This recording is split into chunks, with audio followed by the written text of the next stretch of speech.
జరిగింది. ఇట్లా ఈ పిట్టి అనేటువంటి పక్షి సంరక్షణ కేంద్రం ఏ రాష్ట్రంలో కలదని ఇచ్చాడు. బట్ అక్కడ స్టేట్ ఏంటి, లక్షద్వీపులు అనేటువంటిది. కానీ అది స్టేట్ కాదు, యూటీ.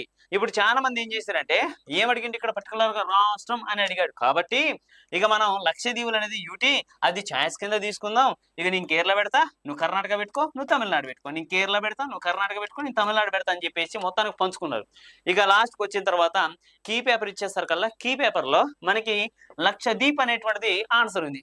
అప్పుడు మనోళ్ళు ఏమన్నారు తెలుసా, మనోళ్ళు అంటమే కాదు, డైరెక్ట్ పేపర్ నా దగ్గర పట్టుకొచ్చేసి, సార్ ఇక్కడ స్టేట్ అడిగింది కదా సార్, మరి ఇక్కడ ఏంటి సార్ ఇది యూటీ అనేటువంటిది ఆన్సర్ ఇచ్చిండు.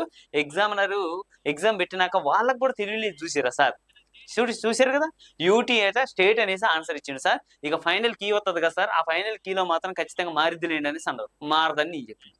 ఎందుకు మారదు సార్ అనేసి అన్నాడు. అక్కడ పిట్టి అనేది ఇక్కడే ఉందని చెప్పింది నేను. మీరు క్లాసులో సక్రంగా వినరు, రెండు రాని ఆయన క్లాస్కి అనేసి అంటే రారు. క్లాస్ ఇక్కడ స్టార్ట్ అయితే వెనక నుంచి బుక్కులు పట్టుకొని పారిపోతారు. ఏది అట్ట